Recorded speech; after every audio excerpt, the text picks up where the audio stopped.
여자친구가 프랑스로 유학을 떠나고 그녀를 따라 자신도 프랑스로 가기 위해 부모님 가게에서 알바를 하는 카이.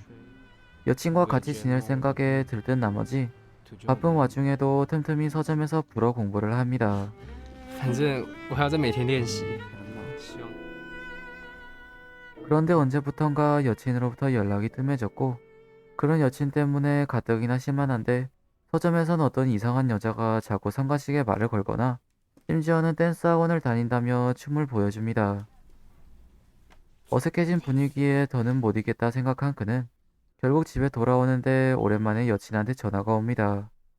하지만 괜히 연락이 뜸한 게 아니었는지 여친은 이별을 통보하곤 전화를 끊어버리죠. 한동안 통곡을 한 카이는 정신을 차리고 그녀를 만나기 위해 프랑스로 가기로 마음먹습니다. 한달음에 부모님께 달려가 돈을 빌려보지만 애석하게도 부모님은 단칼에 거절해버립니다.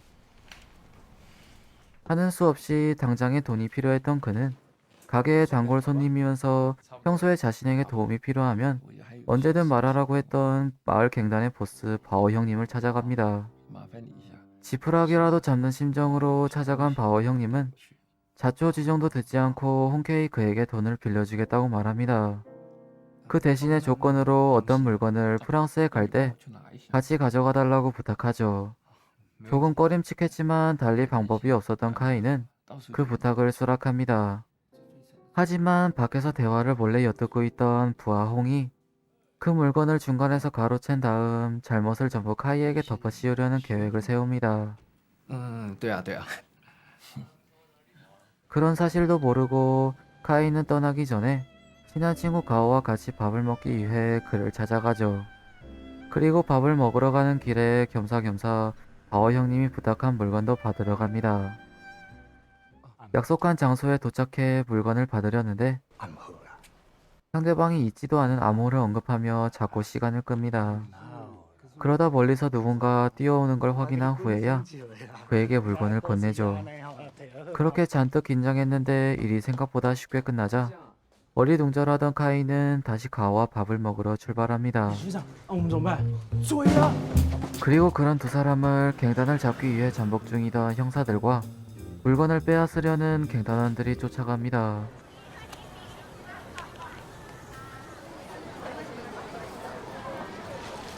밥을 먹으러 야시장에 들린 두 사람은 거기서 우연히 서점에서 책을 볼 때마다 말을 걸어왔던 서점 직원 수지를 만납니다. 그렇게 어색한 분위기를 풀풀 풍기던 중 가오가 먹을 걸 사러 간다며 자리를 비우자 분위기는 더욱 어색해집니다.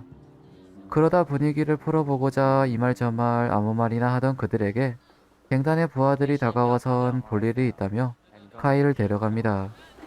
等一下就回来，让他看看。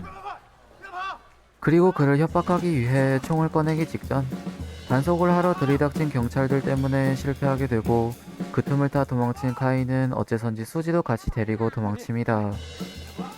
허겁지겁 도망치다 문득 친구를 두고 왔다는 걸 떠올린 두 사람은 다시 돌아가지만 그는 이미 갱단에게 붙잡혀 끌려가는 중이었죠. 走了。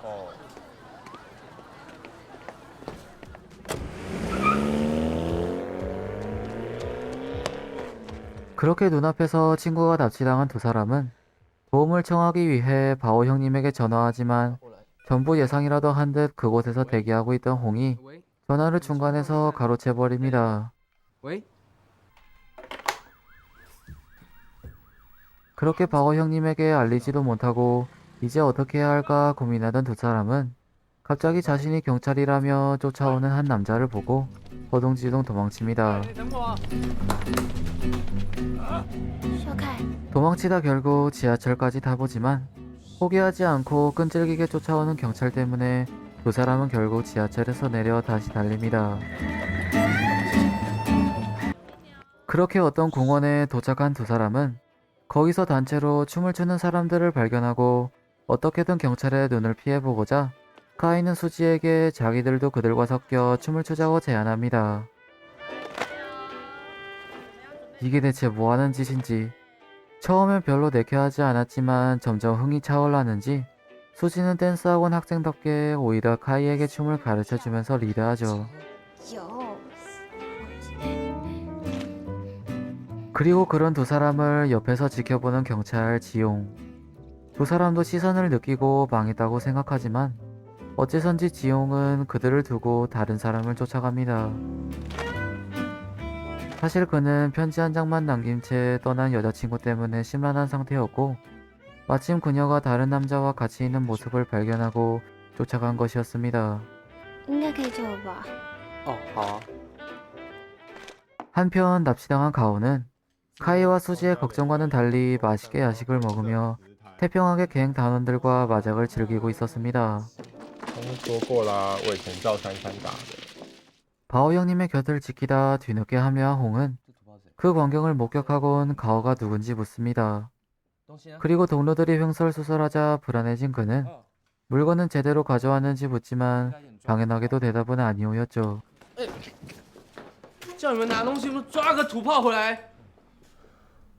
답답한 마음에 화를 내다가도 금방 침착해진 그는 가오를 이용해 카이를 불러내기로 결심합니다.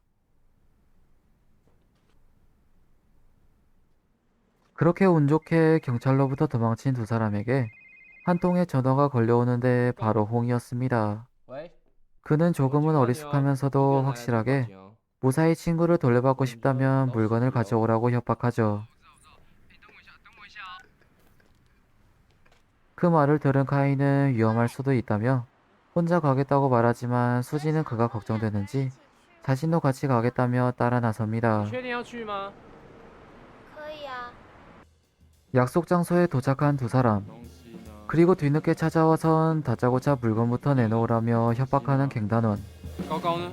처음엔 카이도 친구를 돌려주지 않으면 물건도 줄 수 없다고 용감하게 말하지만 뒤에서 다가온 또 다른 갱단원이 수지를 인질로 잡자 어쩔 수 없이 그들에게 당하고 물건을 빼앗기고 맙니다. 你打我干什么啦？ 走了啦。 그렇게 친구도 돌려받지 못하고 물건까지 빼앗긴 두 사람은 수지의 순간적인 재치로 탈 것을 얻어 갱단을 뒤쫓습니다. 你看， 그러다 바오 형님한테서 전화가 걸려오는데 물건은 잘 갖고 있냐는 그의 질문에 카이는 자신도 모르게 잘 갖고 있다고 거짓말하지만 잡혀간 친구가 걱정되어 그에게 주황색 정장을 입은 사람들이 자신들을 쫓아왔다고 전합니다. 그 얘기를 들은 바오 형님은 단번에 자신의 부하가 벌인 짓이라는 걸 깨닫고 그들을 잡으러 출발합니다. 그리고 그 뒤를 여태 그들을 감시하고 있던 경찰이 뒤따르죠. 한편 영화 속 등장인물이 모두 자신의 아지트로 모이고 있다는 것도 모르고 홍은 태평하게 가오에게 연애 상담을 해주고 있었습니다. 그리고 동료들이 가지고 온 물건을 받아 내용물을 확인하는데 자신의 예상과는 달리 고작 보스의 젊었을 적 사진이었다는 걸 깨닫곤 망연자실하죠. 그러던 차에 카이와 수지가 도착하지만 이럴 거면 왜 온 건지 오히려 두 사람이 홍에게 붙잡히고 맙니다. 홍은 이게 어떻게 된 일이냐며 두 사람에게 따지지만 아는 게 있을 리 없는 두 사람이 대답할 수 있는 건 없었고 아무 말도 없는 그 모습에 답답한 나머지 직접 그들의 짐을 뒤져보지만 당연히 나오는 건 없었습니다. 그리고 그때 도착한 바오 형님이 모든 상황을 이해하곤 자신이 그런 중요한 일을 이런 초짜에게 맡겼겠냐며 홍을 나무랍니다. 我告诉你，这么重要的事情，会交给这种菜鸟吗？真正的货，我早就处理好了。 그렇게 모든 일이 마무리되나 싶던 차에 마지막으로 경찰들이 들이닥치고 도망치는 바오 형님과 홍을 그들이 뒤쫓으며 자리에는 카이와 가오 그리고 수지만 남게 됩니다. 你没事吧？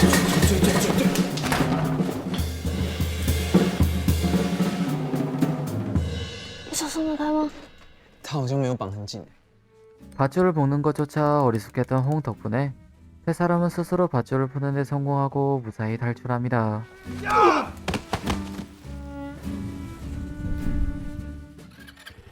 다시 일하러 가봐야 한다는 가오를 보내고 둘만 남게 된 카이와 수지는 출출한 속을 달래기 위해 카이의 부모님이 하시는 식당으로 오게 됩니다.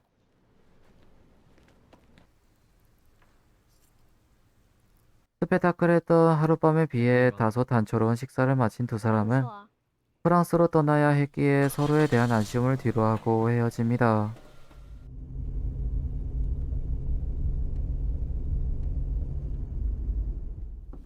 다음 날도 어김없이 서점에 출근한 수지. 그녀는 머릿속에서 지워지지 않는 카이 생각에 그가 항상 읽던 책을 집어들며 앞으로는 그를 볼 수 없을 거란 생각에 조금 침울해지면서도 묵묵히 책을 읽으며 그를 추억합니다. 하지만 그런 그녀의 노력이 무색하게도 카이는 프랑스로 떠나지 않았고 그녀를 보기 위해 서점을 찾아옵니다. 수지도 자신을 보면 반가워하지 않을까 싶은 마음에 그녀를 불러보는 카이. 수지, 하지만 그녀는 그를 보고도 무시합니다. 그런 그녀의 반응에 당황한 카이는 혹시나 그녀가 자신을 못 봤을까 몇 번이고 불러보며 확인하죠. 그리고 점점 환해지는 그녀의 표정을 보고 그녀도 자신과 같은 마음이란 걸 깨달으며 영화는 마무리됩니다.